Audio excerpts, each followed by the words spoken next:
नमस्कार दोस्तों, स्वागत है आप सभी लोगों का Sonu study classes YouTube channel. दोस्तों आज मैं आपसे लोगों को एनसीईआरटी बुक क्लास 12th रसायन विज्ञान चैप्टर 5 पृष्ठ रसायन पर प्रश्न उत्तर मैं आप लोगों को इस वीडियो में बताऊंगा। अभ्यास के अंतर्गत दिए गए प्रश्न उत्तर।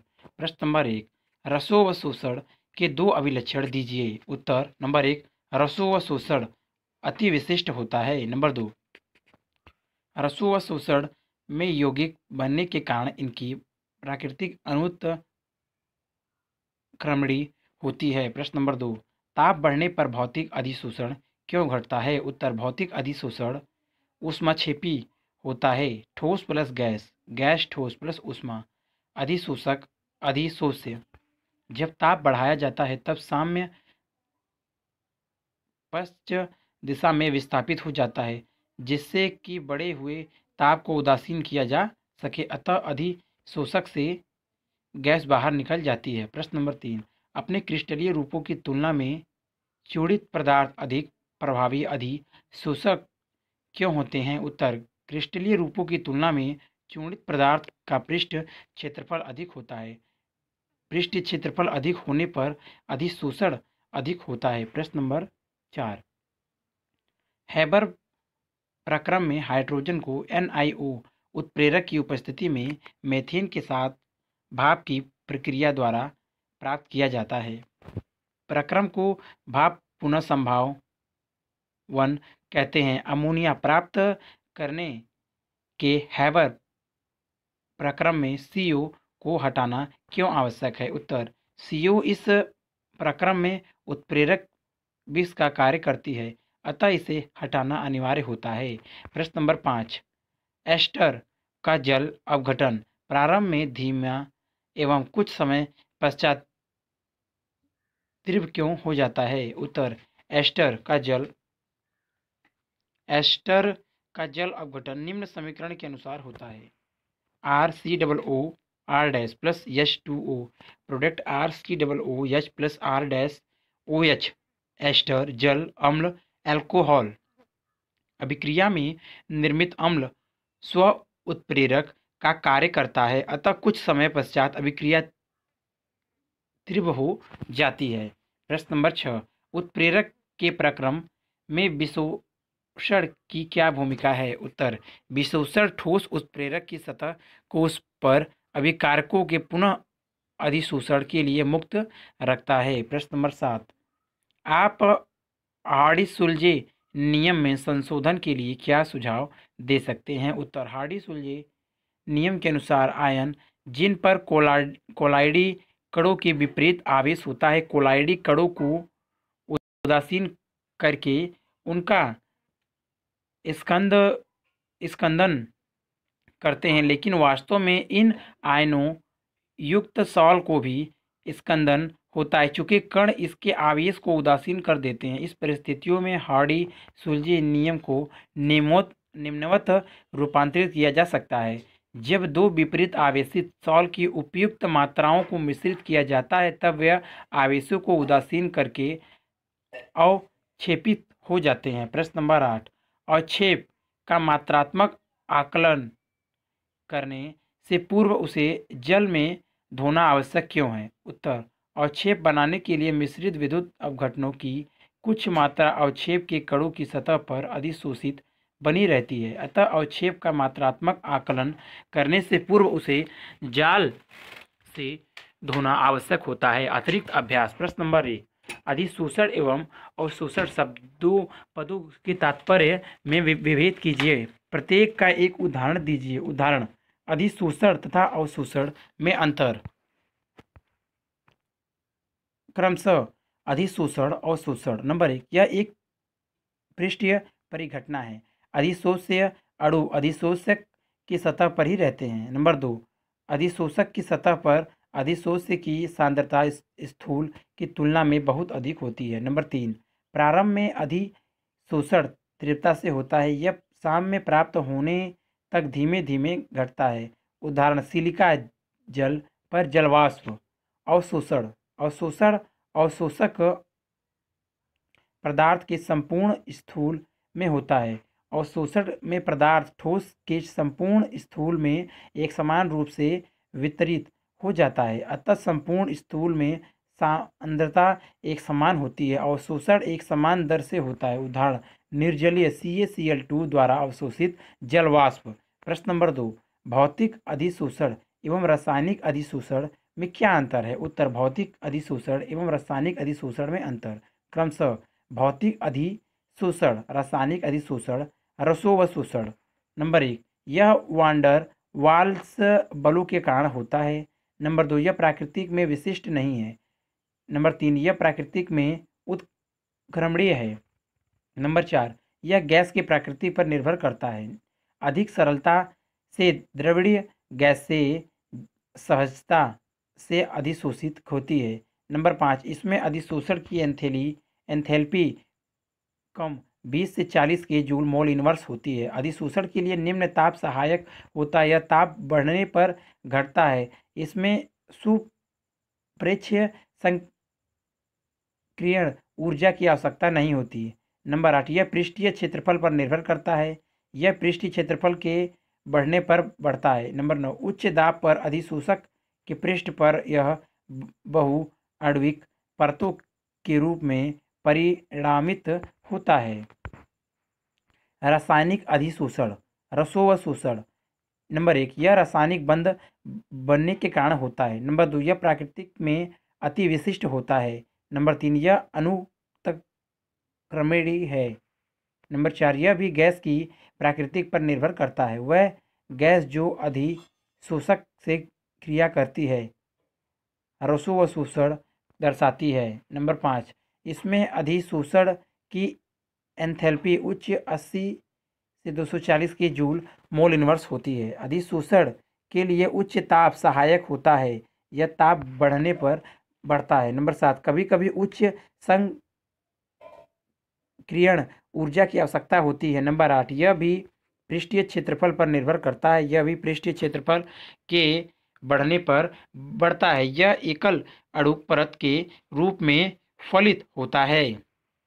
प्रश्न नंबर 3, कारण बताइए कि सूक्ष्म विभाजित पदार्थ अधिक प्रभावी अधिशोषक क्यों होता है? उत्तर, सूक्ष्म विभाजित पदार्थ में सतही क्षेत्रफल अधिक होने के कारण अधिशोषण के लिए अधिक सक्रिय केंद्र उपस्थित होते हैं। इसलिए सूक्ष्म विभाजित पदार्थ अधिक प्रभावी अधिशोषक होते हैं। प्रश्न नंबर 4, किसी ठोस पर गैस के अधिशोषक शोषण को प्रभावित करने वाले कारक कौन से हैं? उत्तर, नंबर 1, अधिशोष से तथा अधिशोषक की प्रकृति। नंबर 2, अधिशोष से का विशिष्ट सतही क्षेत्रफल तथा इसका संक्रियण। नंबर 3, गैस का दाब। नंबर 4, तापमान। प्रश्न नंबर 5, अधिशोषण समतापी वक्र क्या है?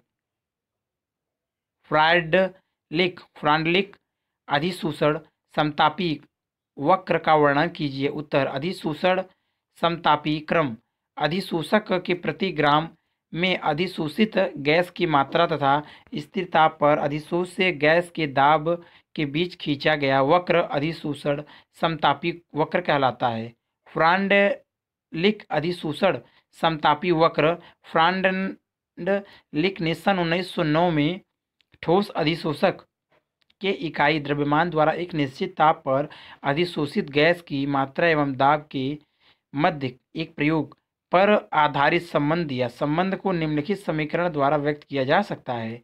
x बटा m बराबर kp बटा 1 बटा n, कोष्टक में n ग्रेटर देन a, कोष्टक क्लोज। यहाँ x अधिशोषक के m द्रव्यमान द्वारा p दाब पर अधिशोषित गैस का द्रव्यमान है। k एवं n स्थिरांक है जो कि किसी निश्चित ताप पर अधिशोषक एवं गैस की प्रकृति पर निर्भर करते हैं। संबंध को सामान्यतः एक वक्र के रूप में निरूपित किया जाता है जिसमें अधिशोषक के प्रति ग्राम द्वारा अधिशोषित गैस का द्रव्यमान दाब के विपरीत आलेखित किया जाता है। चित्र 1 में यह वक्र व्यक्त करते हैं कि एक निश्चित दाब पर ताप बढ़ने से भौतिक अधिशोषण घटता है। यह वक्र उच्च दाब पर सदैव संतृप्तता की ओर बढ़ते प्रतीत होते हैं।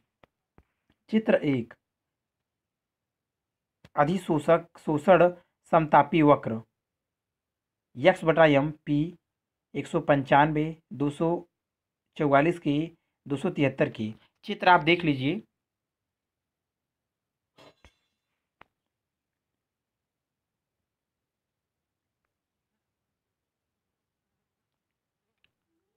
चित्र आप देख लीजिए। समीकरण 1 का लघुगणक लेने पर लॉग यक्स बटा एम बराबर लॉग के प्लस 1 बटा n log p dot dot dot. समीकरण नंबर 2। फ्रांडलिक समतापी वक्र की वैधता आलेख में लॉग यक्स बटा एम को वाई अक्ष कोटि एवं लॉग पी को यक्स अक्ष भुज पर लेकर प्रमाणित की जा सकती है। यदि यह एक सीधी रेखा आती है तो फ्रांडलिक वक्र प्रमाणित है, अन्यथा नहीं। चित्र 2। सीधी रेखा का ढाल 1/n का मान देता है, वाई अक्ष पर अंतखंड लॉग के का मान देता है। फ्रांडलिक समतापी अधिशोषण के व्यवहार की सन्निकट व्याख्या करता है। गुणक 1/n का मान 0 एवं 1 के मध्य हो सकता है। अनुमानित सीमा 0.1 से 0.5, अतः समीकरण सेकंड दाब के सीमित विस्तार तक ही लागू होती है। नंबर 1, जब 1/n बराबर 0.x/m बराबर स्थिरांक, अतः अधिशोषण दाब से स्वतंत्र है। नंबर 2, 1/n बराबर 1 सही x/m बराबर kp अर्थात x/m अल्फा पी, अतः अधिशोषण में परिवर्तन दाब के अनुक्रमानुपाती है। चित्र 2। फ्रांडलिक समतापी। चित्र आप देख लीजिए। यक्स वाई 0 लॉग यक्स बटा एम लॉग पी, ढाल बराबर 1/n, कोण क्यू ए बी, अंतखंड लॉग के। चित्र आप देख लीजिए। दोनों ही प्रतिबंधों का प्रायोगिक परिणामों में समर्थन होता है।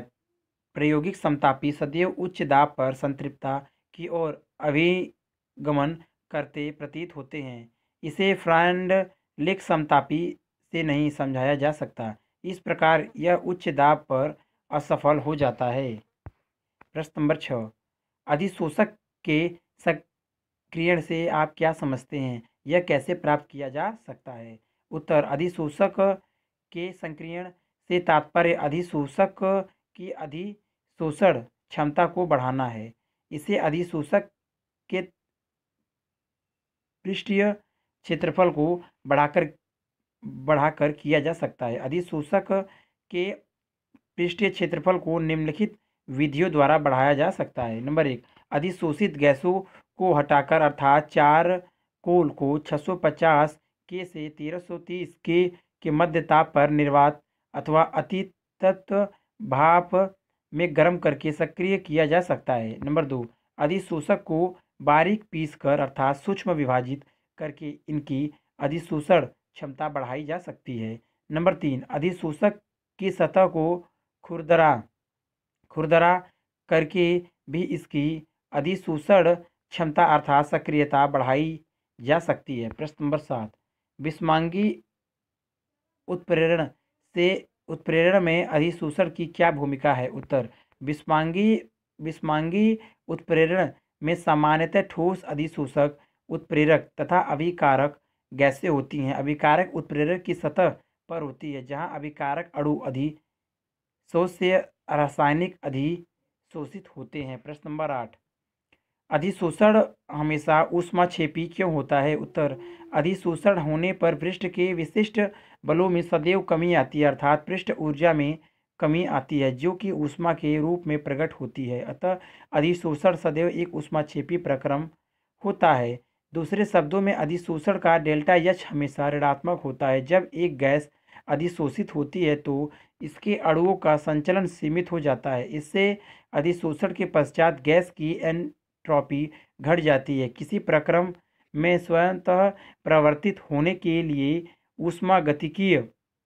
ऊष्मागतिकीय आवश्यकता यह है कि स्थिर ताप एवं दाब पर डेल्टा जी ऋणात्मक होना चाहिए, अर्थात गिब्स ऊर्जा में कमी होनी चाहिए। समीकरण डेल्टा जी बराबर delta H minus T delta H के आधार पर डेल्टा जी तभी ऋणात्मक हो सकता है जब डेल्टा एच का मान पर्याप्त ऋणात्मक हो, क्योंकि माइनस टी डेल्टा एच का मान धनात्मक है। अतः अधिशोषण प्रक्रम में जो कि स्वतः प्रवर्तित होती है इन दोनों गुणकों का संयोजन डेल्टा जी को ऋणात्मक बनाता है। जैसे जैसे अधिशोषण बढ़ता है डेल्टा एच कम ऋणात्मक होता जाता है एवं अंत में delta H T delta H के तुल्य हो जाता है एवं डेल्टा जी की मान शून्य हो जाता है। इसे अवस्था पर साम्य स्थापित हो जाता है। प्रश्न नंबर 9, कोलाइडी विलयनों को परिक्षिप्त प्रावस्था एवं परिक्षेपण माध्यम की भौतिक अवस्थाओं के आधार पर कैसे वर्गीकृत किया जाता है? उत्तर, परिक्षिप्त प्रावस्था एवं परिक्षेपण माध्यम की भौतिक अवस्थाओं के आधार पर वर्गीकरण परिक्षिप्त प्रावस्था तथा परिक्षेपण माध्यम की भौतिक अवस्थाओं के आधार पर 8 प्रकार के कोलाइडी तंत्र संभव है। एक गैस का दूसरी गैस के साथ मिश्रण समांगी होता है, अतः यह कोलाइडी तंत्र नहीं होता है। विभिन्न प्रकार के कोलाइडी के उदाहरण उनके विशिष्ट नामों सहित निम्नांकित सारणी में दिए गए हैं। सारणी कोलाइडी तंत्रों के प्रकार: परिक्षिप्त प्रावस्था, परिक्षेपण माध्यम, कोलाइडी का प्रकार। उदाहरण: ठोस ठोस ठोस सॉल, कुछ रंगीन कांच एवं रत्न प्रसतर, ठोस द्रव्य सॉल, प्रलेप पेंट, कोशिका सतह कोशिका तरल, ठोस गैस एरोसॉल, धुआं धूल, द्रव्य ठोस जल पनीर मक्खन जली, द्रव्य इमल्सन पायस, दूध बालू की क्रीम, द्रव्य गैस एरोसॉल, धुंध कोहरा बादल, कीटनाशक स्प्रे। गैस ठोस ठोस सॉल, म्यूमिस पत्थर, फोम रबड़, गैस द्रव्य फोम, फेन फेटी गई क्रीम, साबुन के झाग। अनेक परिचित व्यावसायिक उत्पाद एवं प्राकृतिक वस्तुएं कोलाइडी हैं। उदाहरण: फेटी हुई क्रीम झाग है, इसमें गैस द्रव्य में परिक्षिप्त है। हवाई जहाज़ों के आपातकालीन अवतरण के समय उपयोग किए जाने वाले अग्निशामक फोम भी कोलाइडी तंत्र होते हैं। अधिकांश जैविक तरल जलीय सॉल जल परिक्षिप्त ठोस होते हैं।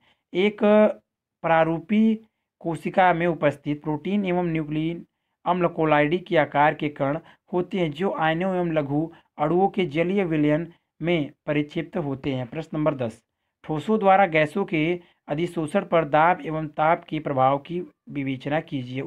उत्तर: अधिशोषण एवं दाब का प्रभाव स्थिर ताप पर किसी ठोस में किसी गैस के अधिशोषण का अंश दाब के साथ बढ़ता है। स्थिर ताप पर ठोस में गैस के अधिशोषण के अंश x/m तथा गैस के दाब P के मध्य खींचा गया ग्राफ अधिशोषण समतापी वक्र कहलाता है। फ्रांडलिक समतापी वक्र। इस वक्र के अनुसार नंबर 1, दाब की न्यूनतम परास में x/m आरोपित दाब के अनुक्रमानुपाती होता है x/m अल्फा p⁻1। नंबर 2, दाब के उच्च परास में x/m आरोपित दाब पर निर्भर नहीं करता है। नंबर 3, दाबे के माध्यमिक परास में x/m का मान दाब की भिन्नात्मक घात के समानुपाती होता है x/m अल्फा p⁻1/n, जहाँ 1/n एक भिन्न है। इसका मान 0 से 1 के बीच हो सकता है। x/m बराबर kp⁻1/n log x/m बराबर log k plus 1/n log p। अधिशोषण पर ताप का प्रभाव। अधिशोषण साम्य अवस्था ताप पर निर्भर होता है। अधिकांश अधिशोषण प्रक्रम ऊष्माक्षेपी होते हैं तथा इसलिए ताप बढ़ने पर अधिशोषण घट जाता है। यद्यपि ऊष्माक्षेपी अधिशोषण प्रक्रमों में अधिशोषण ताप बढ़ने पर बढ़ जाता है। प्रश्न नंबर 11, द्रव्य रागी एवं द्रव्य विरागी सॉल क्या होते हैं? प्रत्येक का एक एक उदाहरण दीजिए। द्रव्य विरोधी सॉल आसानी से स्कंदित क्यों हो जाते हैं? उत्तर, द्रव्यरागी सॉल।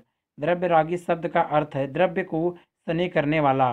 गोंद, रबड़ आदि पदार्थों को उचित द्रव्य परिक्षेपण माध्यम में मिलाने पर सीधे ही प्राप्त होने वाले कोलाइडी सॉल्व द्रव्यरागी कोलाइडी कहलाते हैं।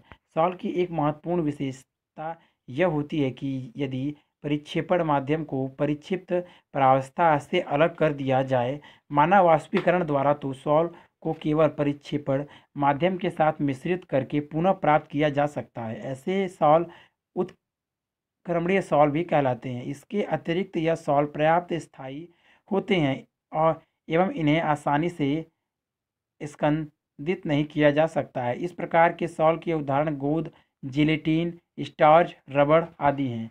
द्रव्य वैरागी या द्रव्य विरोधी सॉल्व। द्रव्य वैरागी शब्द का अर्थ है द्रव्य से घृणा करने वाला धातुएं एवं उनके सल्फाइड आदि पदार्थ केवल परिक्षेपण माध्यम में मिश्रित करने से कोलाइडी सॉल्व नहीं बनाते। इसके कोलाइडी सॉल्व केवल विशेष विधियों द्वारा ही बनाए जा सकते हैं। ऐसे सॉल्व द्रव्य वैरागी सॉल्व कहलाते हैं। ऐसे सॉल्व को विद्युत अपघटन की थोड़ी सी मात्रा मिलाकर गर्म करके या हिलाकर आसानी से अवक्षेपित या स्कंदित किया जा सकता है, इसलिए यह स्थायी नहीं होते। इसके अतिरिक्त एक बार अवक्षेपित होने के बाद यह केवल परिक्षेपण माध्यम के मिलाने मात्र से पुनः कोलाइडी सॉल्व नहीं देते, अतः इनको अनुक्रमणीय सॉल्व भी कहते हैं। द्रव्य वैरागी सॉल्व के स्थायित्व के लिए स्थायी कारकों की आवश्यकता होती है। इस प्रकार के सॉल्व के उदाहरण गोल्ड,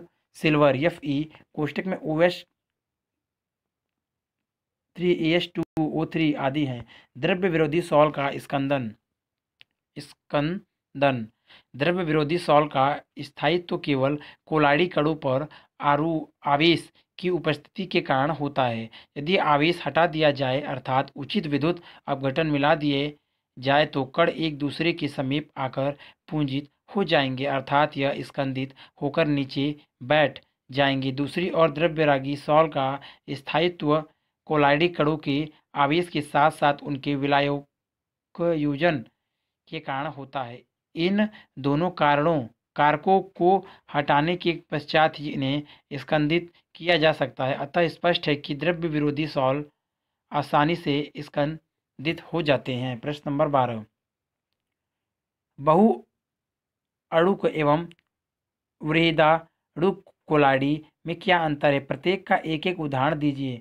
सहचारी कोलाइडी इन दोनों प्रकार के कोलाइडियों से कैसे भिन्न है? उत्तर, बहु अणुक तथा वृहदाणुक कोलाइडी में अंतर। क्रमशः बहु अणुक कोलाइडी, वृहदाणुक कोलाइडी। नंबर 1, विलीन करने पर किसी पदार्थ के बहुत से परमाणु या लघु अणु एकत्रित होकर पुंज जैसी एक ऐसी स्पीशीज बनाते हैं जिनका आकार कोलाइडी सीमा व्यास 1 या नियम में होता है। इस प्रकार प्राप्त स्पीशीज बहु अणुक कोलाइडी कहलाती है। उदाहरण 1, गोल्ड सॉल्व में अनेक परमाणुओं से युक्त भिन्न भिन्न आकारों के गोल्ड कण हो सकते हैं। सल्फर सॉल्व में 1000 या उससे भी अधिक S8 सल्फर अणु वाले कण उपस्थित होते हैं।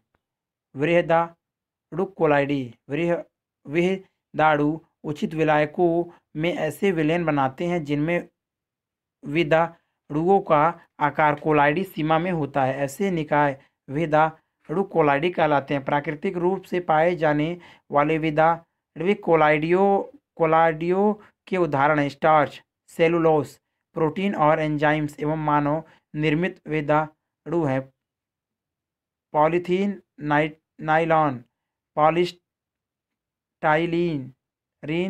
संश्लेषित रबड़ आदि। सहचारी कोलाइडी एवं बहुअणुविक तथा वृहदाणुक कोलाइडियों में अंतर। बहुअणुक कोलाइडी सरल अणुओं जैसे SA की अत्यधिक संख्या में पुंजित होने पर बनते हैं। वृहदाणुक कोलाइडी अपने अणुओं के वृहद आकार के कारण कोलाइडी सीमा में होते हैं जैसे स्टार्च। कुछ पदार्थ ऐसे होते हैं जो कम सांद्रताओं पर सामान्य प्रबल विद्युत अपघटन के समान व्यवहार करते हैं, परंतु उच्च सांद्रताओं पर कणों का पुंज बनाने के कारण कोलाइडी के समान व्यवहार करते हैं। इस प्रकार पुंजित कण सी मिसेल कहलाते हैं। यह सहचारी कोलाइडी भी कहलाते हैं। मिसेल केवल एक निश्चित ताप से अधिक ताप पर बनते हैं, जिसे क्रॉफ्ट ताप कहते हैं, एवं सांद्र एवं एक निश्चित सांद्रता से अधिक होती है, जिसे क्रांतिक मिसेल सांद्रता कहते हैं। तनु करने पर यह कोलाइडी पुनः अलग अलग आयनों में टूट जाते हैं। पृष्ठ सक्रिय अभिकर्मक जैसी साबुन एवं संश्लेषित परिमार्जक इसी वर्ग में आते हैं। साबुनों के लिए CMC का मान 10⁻⁻4 से 10⁻³ मोल लीटर इनवर्स होता है। इन कोलाइडियों में द्रव वैरागी एवं द्रव वैरागी दोनों ही भाग होते हैं। मिसेल में 100 या उससे अधिक अणु हो सकते हैं। प्रश्न नंबर 13, एंजाइम क्या होते हैं? एंजाइम उत्प्रेरण की क्रियाविधि को संक्षेप में लिखिए। उत्तर, एंजाइम्स जटिल नाइट्रोजन युक्त कार्बनिक यौगिक होते हैं जो जीवित पौधे एवं जंतुओं द्वारा उत्पन्न किए जाते हैं। वास्तविक रूप से यह उच्च आणविक द्रव्यमान वाले प्रोटीन अणु हैं जो जल के कोलाइडी विलयन बनाते हैं। यह बहुत प्रभावी उत्प्रेरक होते हैं जो अनेक विशेष रूप से प्राकृतिक प्रक्रमों से संबंध अभिक्रियाओं को उत्प्रेरित करते हैं। इसी कारण इन्हें जैव उत्प्रेरक भी कहा जाता है। इनवर्टेज, जाइमेट, डायस्टेज, माल्टेज एंजाइम्स के कुछ विशिष्ट उदाहरण हैं।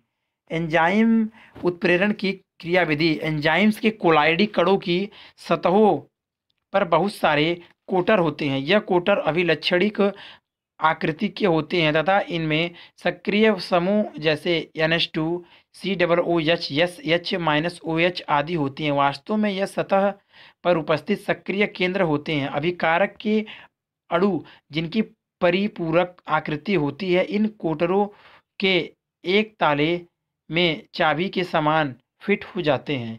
सक्रिय समूहों की उपस्थिति के कारण एवं सक्रियता संकुल बनता है जो विघटित होकर उत्पाद देता है। इस प्रकार एंजाइम्स उत्प्रेरित अभिक्रियाओं को दो परदों में संपन्न होना माना जा सकता है। E+S बराबर E-S प्रोडक्ट E+P।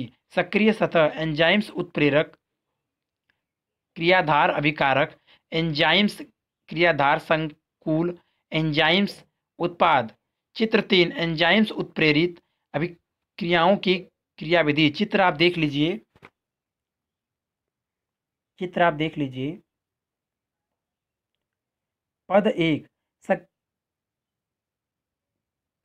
पद एक सक्रिय संकुल बनाने के लिए एंजाइम्स का सबस्ट्रेट से आबंध E+S प्रोडक्ट E-S। पद 2, उत्पाद बनाने के लिए सक्रिय संकुल का विघटन E-S प्रोडक्ट E+P। प्रश्न नंबर 14, कोलाइडियों को निम्नलिखित आधार पर कैसे वर्गीकृत किया गया है? नंबर 1, घटकों की भौतिक अवस्था। नंबर 2, परिक्षेपण माध्यम की प्रकृति। नंबर 3, परिक्षिप्त प्रावस्था एवं परिक्षेपण माध्यम के मध्य अन्योन क्रिया। उत्तर, नंबर 1, घटकों की भौतिक अवस्था। अभ्यास प्रश्न संख्या 9 का अध्ययन कीजिए। नंबर 2, परिक्षेपण माध्यम की प्रकृति। यदि परिक्षेपण माध्यम जल है तो A एक चालसा या हाइड्रोसॉल कहलाते हैं। यदि परिक्षेपण माध्यम अल्कोहल है तो यह अल्कोसॉल कहलाते हैं। यदि परिक्षेपण माध्यम बेंजीन है तो यह बेंजोसॉल कहते हैं तथा परिक्षेपण माध्यम वायु होने पर यह एरोसॉल कहलाते हैं। नंबर 3, परिक्षिप्त प्रावस्था एवं परिक्षेपण माध्यम के मध्य अन्योन क्रिया। परिक्षिप्त प्रावस्था एवं परिक्षेपण माध्यम के मध्य अन्योन क्रिया के आधार पर कोलाइडी सॉल को 2 वर्गों में विभाजित किया जा सकता है। द्रव्य रागी विलायक को आकर्षित करने वाले एवं द्रव्य वैरागी विलायक को प्रतिकर्षित करने वाले। यदि परिक्षेपण माध्यम जल हो तो इन्हें क्रमशः जल रागी एवं जल वैरागी कहा जाता है। प्रश्न नंबर 15, निम्नलिखित परिस्थितियों में क्या प्रेक्षण होंगे? नंबर 1, जब प्रकाश किरण पुंज कोलाइडी सॉल में से गमन करता है। नंबर 2, जल योजित फेरिक ऑक्साइड सॉल में NaCl विद्युत अपघटन मिलाया जाता है। नंबर 3, कोलाइडी सॉल में से विद्युत धारा प्रवाहित की जाती है? उत्तर नंबर 1, प्रकाश का प्रकीर्ण होता है, टिंडल प्रभाव। नंबर 2, स्कंदन। नंबर 3, कोलाडी कण गति करते हैं, वैद्युत कण संचलन। प्रश्न नंबर 16, इमसल्सन इमल्सन इमल्सन क्या है? इसके विभिन्न प्रकार क्या हैं? प्रत्येक प्रकार का उदाहरण दीजिए। उत्तर, दो अभिमिश्रणीय द्रव्यों का कोलाडी विलयन इमल्सन पायस कहलाता है। जल में तेल उदाहरण दूध, तेल में जल उदाहरण मक्खन। प्रश्न नंबर 17, विपायसन क्या है? दो विपाशकों के नाम लिखिए। उत्तर, पायस को दो द्रव्यों में पृथक करना विपायसन कहलाता है। नंबर 1, कवथन। नंबर 2, अपकेंद्रण। प्रश्न नंबर 18, साबुन की क्रिया पायसीकरण एवं मिसेल बनने के कारण होती है, इस पर टिप्पणी कीजिए। उत्तर, यह सत्य है कि साबुन की क्रिया पायसीकरण एवं मिसेल बनाने के कारण होती है। इसे समझने के लिए हम साबुन के विलयन का उदाहरण लेते हैं। पानी में घुलनशील साबुन उच्च वसा अम्लों के सोडियम अथवा पोटेशियम लवण होते हैं, जिन्हें RCOO माइनस M के पावर प्लस द्वारा व्यक्त किया जा सकता है। उदाहरण, सोडियम स्टेरेट जो साबुन का एक प्रमुख घटक है, जल में विलीन करने पर C17H35 COO माइनस एवं Na प्लस आयनों में विघटित हो जाता है, किंतु C17H35 COO माइनस आयन के दो भाग होते हैं। एक लंबी हाइड्रोकार्बन श्रृंखला जिसे अध्रुवीय पुच्छ भी कहते हैं, जो जल विरागी जल प्रतिकर्षी होती है, तथा ध्रुवीय समूह COO माइनस जिसे ध्रुवीय आयनिक शीर्ष भी कहते हैं, जो जलरागी जल को स्नेह करने वाला होता है। C17H35 COO माइनस आयन पृष्ठ पर इस प्रकार उपस्थित रहते हैं कि उनका COO माइनस समूह जल में तथा हाइड्रोकार्बन श्रृंखला C17H35 पृष्ठ से दूर रहती है, परंतु क्रांतिक मिसेल सांद्रता पर ऋणात्मक विलयन के स्थूल में खींच आते हैं एवं गोलीय आकार में इस प्रकार एकत्रित हो जाते हैं कि इनकी हाइड्रोकार्बन श्रृंखलाएं गोले के केंद्र की ओर इंगित होती हैं तथा COO माइनस भाग गोले की पृष्ठ पर रहता है। इस प्रकार बना पुंज आयनिक मिसेल कहलाता है। इन मिसेलों में इस प्रकार के 100 तक आयन हो सकते हैं। Sodium रिटरेट, sodium stearate C17H35 COO minus Na plus. चित्र आप देख लीजिए।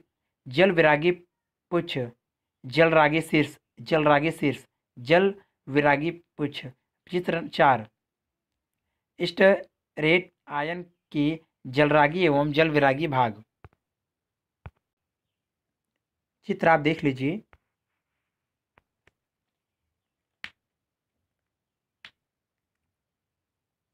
चित्र आप देख लीजिए।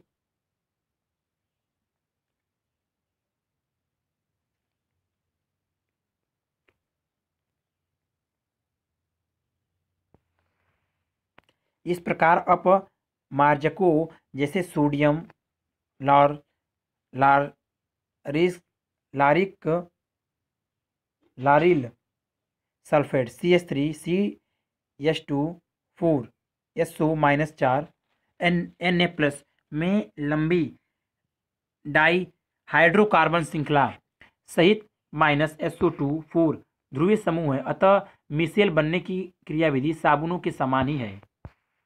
चित्र आप देख लीजिए। चित्र 5, स्टेरेट आयन जल।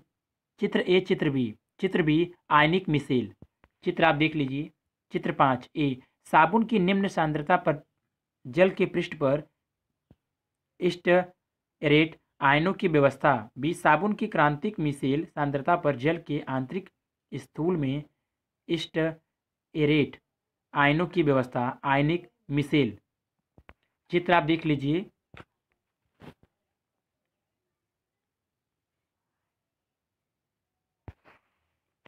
साबुन की शोधन क्रिया इस तथ्य पर आधारित है कि साबुन के अणु तेल की बूंदों के चारों ओर इस प्रकार से मिसेल बनाते हैं कि स्टेरेट आयन का जल विरागी भाग बूंदों के अंदर होता है तथा जल विरागी भाग चिकनाई की बूंदों के बाहर चित्र 6 कांटों की तरह निकला रहता है। चूंकि ध्रुवीय समूह जल से अन्योन्य क्रिया कर सकते हैं, अतः स्टेरेट आयनों से घिरी हुई तेल की बूंदों जल में खिंच जाती हैं तथा गंदी सतह से हट जाती हैं। इस प्रकार साबुन तेलों तथा वसाओं का पायसीकरण करके धुलाई में सहायता करता है। छोटी गोलियों के चारों ओर का ऋण आवेशित आवरण इन्हें एक साथ आकर पुंज बनाने से रोकता है। चित्र ए, चित्र बी, चित्र सी। चित्र 6 आप देख लीजिए। ए, कपड़े पर ग्रीस। बी, ग्रीस बूंदों के चारों ओर व्यवस्थित स्टेरेट आयन। सी, स्टेरेट आयनों द्वारा घिरी ग्रीस की बूंदें बनी हुई मिसेल। चित्र आप देख लीजिए। प्रश्न नंबर 19, विषमांगीय उत्प्रेरण के 4 उदाहरण लिखिए। उत्तर नंबर ए, अमोनिया निर्माण का हैबर प्रक्रम N2+3H2 product Fe2NH3। Number 2, sulphuric अम्ल निर्माण का संपर्क प्रक्रम 2SO2 + O2 V2O5 2SO3। Number 3, nitric अम्ल निर्माण का ओस्टवाल्ड प्रक्रम 4NH3 + O5O2 PT4NO + 6H2O। Number 4, वनस्पति तेल का हाइड्रोजनीकरण वनस्पति तेल I+H2G NIS वनस्पति घी S। प्रश्न नंबर 20, उत्प्रेरक की सक्रियता एवं वर्ण क्षमता का क्या अर्थ है। उत्तर, उत्प्रेरक की सक्रियता उत्प्रेरक की किसी अभिक्रिया के वेग को बढ़ाने की क्षमता उत्प्रेरकीय सक्रियता कहलाती है। उदाहरण H2G + 1/2 O2G कोई अभिक्रिया नहीं। H2G + 1/2 O2G + PT product H2OI + PT विस्फोटक के साथ तीव्र अभिक्रिया होती है। बहुत सीमा तक एक उत्प्रेरक की सक्रियता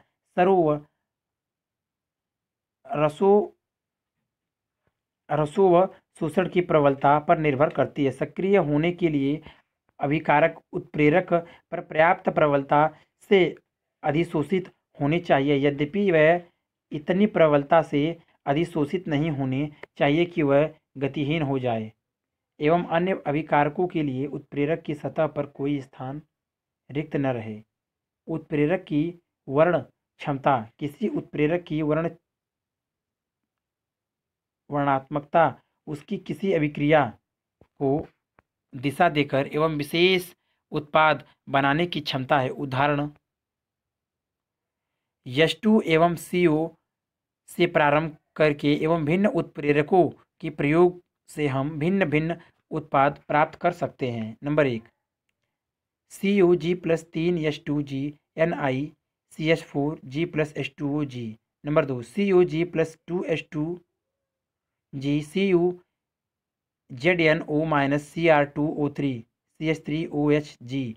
number 3, COG + H2G Cu HCOCHOG। इसी प्रकार एथेनॉल का विहाइड्रोजनीकरण तथा निर्जलीकरण दोनों संभव है, परंतु उचित उत्प्रेरक की उपस्थिति में केवल एक अभिक्रिया ही होती है। CH3CH2OH 573 के Cu CH3CHO + H2 विहाइड्रोजनीकरण CH3CH2OH Al2O3 CH2 + H2O निर्जलीकरण। अतः यह निष्कर्ष निकाला जा सकता है कि उत्प्रेरक के कार्य की प्रकृति अत्यधिक विशिष्ट होती है, अर्थात कोई पदार्थ एक विशेष अभिक्रिया के लिए ही उत्प्रेरक हो सकता है, सभी अभिक्रियाओं के लिए नहीं। इसका अर्थ यह है कि एक पदार्थ जो यह अभिक्रिया में उत्प्रेरक का कार्य करता है अन्य अभिक्रियाओं को उत्प्रेरित करने में असमर्थ हो सकता है। प्रश्न नंबर 21, जियोलाइटों द्वारा उत्प्रेरण के कुछ लक्षणों का वर्णन कीजिए। उत्तर, जियोलाइटों द्वारा उत्प्रेरण के लक्षण। नंबर 1, जियोलाइट जल योजित एल्यूमिनो सिलिकेट होते हैं जिनकी त्रिविमीय नेटवर्क संरचना होती है तथा इनके सरंध्रों में जल के अणु निहित होते हैं। नंबर 2, जियोलाइटों को उत्प्रेरक के रूप में प्रयुक्त करने के लिए इन्हें गर्म किया जाता है, जिससे रसरंध्रों में उपस्थित जल योजन को जल निकल जाता है तथा रसंध रिक्त हो जाते हैं। नंबर 3, रसंधों का आकार 260 से 740 pm के मध्य होता है, अतः केवल यह अणु ही इन रसरंध्रों में अधिशोषित हो पाते हैं, जिनका आकार रसंधों में प्रवेश करने हेतु पर्याप्त रूप से कम होता है। इसलिए यह आणविक जाल या आकृतिक वर्णनात्मक उत्प्रेरक की भांति कार्य करते हैं। नंबर 4, जियोलाइट पेट्रो रसायन उद्योग में हाइड्रोकार्बन के भंजन एवं साम्यावस्था के में उत्प्रेरक के रूप में व्यापक रूप से प्रयुक्त किए जा रहे हैं। ZSM-5 पेट्रोलियम उद्योग में प्रयुक्त होने वाला एक महत्वपूर्ण जियोलाइट उत्प्रेरक है। यह एल्कोहल का निर्जलीकरण करके हाइड्रोकार्बन का मिश्रण बनता है और इन्हें सीधे ही गैसोलीन पेट्रोल में परिवर्तित कर देता है। XCH3OH ZSM-5 बटा उत्प्रेरक CH2 X plus XH2O gasoline जहाँ X 5 से 10 के मध्य परिवर्तित होता है। ZSM-5 का विस्तारित नाम जिलोटीन शेप ऑफ मॉलिक्यूलर पोरोसिटी 5- है। प्रश्न नंबर 22, आकृति वर्णनात्मक उत्प्रेरक क्या है? उत्तर, आकृति वर्णनात्मक उत्प्रेरक वह उत्प्रेरकीय क्रिया होती है जो उत्प्रेरक की छिद्र संरचना तथा अभिकारक उत्पाद अणुओं के आकार पर निर्भर करती है। हाइड्रोकार्बनों में भंजन में जियोलाइट ZSM-5 का उपयोग आकृति वर्णनात्मक उत्प्रेरण का उदाहरण है। प्रश्न नंबर 23, निम्नलिखित पदों शब्दों को समझाइए। नंबर 1, विद्युत कण संचलन। नंबर 2, स्कंदन। नंबर 3, अपोहन। नंबर 4, टिंडल प्रभाव। उत्तर, विद्युत कण संचलन कोलाइडी कणों पर धनात्मक या ऋणात्मक विद्युत आवेश होता है, जिससे यह कण विद्युत क्षेत्र के प्रभाव में विपरीत आवेशित इलेक्ट्रॉन की ओर अभिगमन करते हैं। विद्युत क्षेत्र में कोलाइडी कणों के विपरीत आवेशित इलेक्ट्रॉन की ओर अभिगमन की घटना को विद्युत कण संचलन करते हैं। कोलाइडी कणों की कैथोड की ओर की गति को धन कण संचलन तथा एनोड की ओर गति को ऋण कण संचलन कहते हैं। जैसे फेरिक हाइड्रोक्साइड सॉल के कोलाइडी कण धनावेशित होते हैं और यह कैथोड की ओर गति करते हैं। इसकी सहायता से कोलाइडी विलयनों में कोलाइडी कणों पर आवेश का अध्ययन किया जाता है। चित्र 7, विद्युत कण संचलन। चित्र आप देख लीजिए। एकत्रित कणों का अभिगमन जल, विद्युत कण संचलन। चित्र आप देख लीजिए।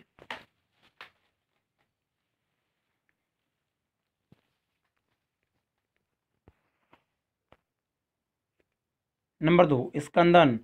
किसी कोलाइडी विलयन अर्थात सॉल को स्थायी बनाने के लिए उसमें अल्प मात्रा में विद्युत अपघटन मिलाना आवश्यक होता है, परंतु विद्युत अपघटन की अधिक मात्रा कोलाइडी विलयन का अवक्षेपण कर देती है। कोलाइडी विलयनों को विद्युत अपघटन के विलयनों द्वारा अवक्षेपित करने की क्रिया को स्कंदन कहते हैं। इस क्रिया में कोलाइडी कणों की सतह पर विद्युत अपघटन से उसकी प्रकृति के विपरीत आवेशित आयन अधिशोषित हो जाता है, जिससे उनका आकार बढ़ जाता है। फलस्वरूप वह अवक्षेपित स्कंदित हो जाते हैं। जैसे AH2S3 सॉल में विद्युत अपघटन VaCl2 डालने पर AH2S3 स्कंदित अवक्षेपित हो जाता है, क्योंकि विद्युत अपघटन BaCl2 Ba2+ 2Cl- के Va2+ आयन AH2S3 के ऋणात्मक आवेश को उदासीन कर देते हैं। फलस्वरूप उसका आकार बढ़ जाता है और वह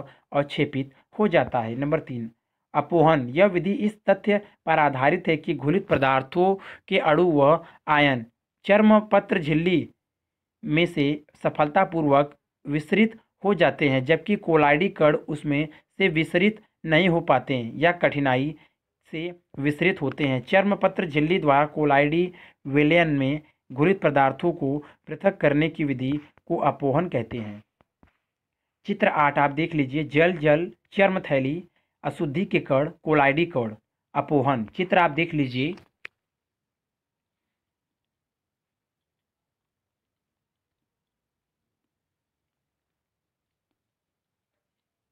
चित्र आप देख लीजिए।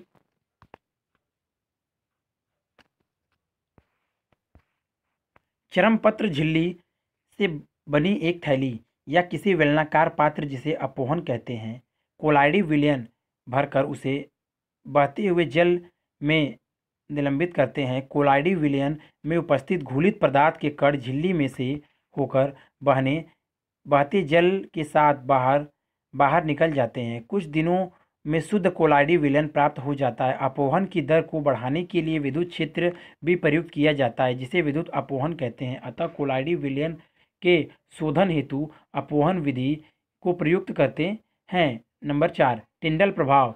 जिस प्रकार अंधेरे कमरे में प्रकाश की किरण में धूल के कण चमकते हुए दिखाई पड़ते हैं, उसी प्रकार लेंसों से केंद्रित प्रकाश को कोलाइडी विलयन पर डालकर समकोण दिशा में रखे एक सूक्ष्मदर्शी से देखने पर कोलाइडी कण अंधेरे में घूमते हुए दिखाई देते हैं। इस घटना के आधार पर वैज्ञानिक टिंडल ने कोलाइडी विलयनों में एक प्रभाव का अध्ययन किया, जिसे टिंडल प्रभाव कहा गया। अतः कोलाइडी कणों द्वारा प्रकाश के परिकिरण के कारण टिंडल प्रभाव होता है। चित्र 9 टिंडल प्रभाव। अंधेरा सूक्ष्मदर्शी कोलाइडी विलयन टिंडल प्रदीप्त शंकु। चित्र आप देख लीजिए। कोलाइडी कणों का आकार प्रकाश की तरंगदैर्घ्य से कम होता है, अतः प्रकाश की किरणें के कोलाइडी कणों पर पड़ने पर कण प्रकाश की ऊर्जा का अवशोषण करके स्वयं आत्मदीप्त हो जाते हैं। अवशोषित ऊर्जा की पुनः छोटी तरंगों के प्रकाश के रूप में प्रकीर्ण होने से नीले रंग का एक शंकु दिखता है, जिसे टिंडल शंकु कहते हैं, और यह टिंडल घटना कहलाती है। प्रश्न नंबर 24 इमल्सनोपायस के 4 उपयोग लिखिए। उत्तर इमल्सनोपायस के 4 उपयोग निम्नलिखित हैं। नंबर 1 फेन फ्लोवन प्रक्रम द्वारा सल्फाइड अयस्क का सांद्रण इमल्सिफिकेशन पर आधारित होता है। नंबर 2 साबुन तथा डिटर्जेंट की शोधन क्रिया गंदगी तथा साबुन के विलयन के मध्य इमल्सन बनने के कारण ही होता है। नंबर 3 दूध जल में वसा का इमल्सन होता है। नंबर 4 विभिन्न सौंदर्य प्रसाधन जैसे क्रीम, हेयर डाई, शैम्पू आदि अनेक औषधियों तथा लेप आदि इमल्सन होते हैं। इमल्सन के रूप में यह अधिक प्रभावी होते हैं। प्रश्न नंबर 25 मिसेल क्या है? मिसेल निकाय का एक उदाहरण दीजिए। उत्तर मिसेल कुछ पदार्थ ऐसे होते हैं जो कम सांद्रताओं पर सामान्य प्रबल विद्युत अवघटनाओं के समान व्यवहार करते हैं, परंतु उच्च सांद्रताओं पर कणों का पुंज बनने के कारण कोलाइडी के समान व्यवहार करते हैं। इस प्रकार के पुंजित कण मिसेल कहलाते हैं। उदाहरण जल परिक्षेपण माध्यम में साबुन के अणुओं के स्टेरेट की विभिन्न इकाइयाँ पुंजित कोलाइडी आकार के कण बनाती हैं, जो मिसेल कहलाते हैं। मिसेल को सहचारी कोलाइडी भी कहते हैं। जल में साबुन का सांद्र विलयन एक मिसेल निकाय कहलाता है। प्रश्न नंबर 26 निम्न पदों को उचित उदाहरण सही समझाइए। Number 1 alcosol. Number 2 aerosol. Number 3 hydrosol. उत्तर नंबर 1 एल्कोसॉल वह कोलाइड जिसमें परिक्षेपण माध्यम के रूप में अल्कोहल का प्रयोग किया जाता है, एल्कोसॉल कहलाता है। उदाहरण एथिल एल्कोहल में सेलुलोस नाइट्रोजन का कोलाइडिसॉल। कोलोडियन। नंबर 2 एसोसॉल वह कोलाइड जिसमें परिक्षेपण माध्यम वायु या गैस हो, एरोसॉल कहलाता है। उदाहरण कोहरा। नंबर 3 हाइड्रोसॉल वह कोलाइडी जिसमें परिक्षेपण माध्यम जल हो हाइड्रोसॉल कहलाता है। उदाहरण स्टार्च सॉल। प्रश्न नंबर 27। कोलाइडी एक पदार्थ की एक अवस्था है। इस कथन पर टिप्पणी कीजिए। उदाहरण कोई पदार्थ ठोस द्रव्य या गैस विशेष विधियों के प्रयोग से कोलाइडी अवस्था में परिवर्तित किया जा सकता है। उदाहरण NaCl जल में वास्तविक विलयन बनाता है लेकिन बेंजीन में कोलाइडी विलयन बनाता है। साबुन अल्कोहल में वास्तविक विलयन लेकिन जल में कोलाइडी विलयन बनाता है। अगर वीडियो अच्छी लगी तो वीडियो को लाइक करें, शेयर करें, कमेंट करें और नेक्स्ट वीडियो के लिए चैनल को सब्सक्राइब जरूर करें। Thank you for watching.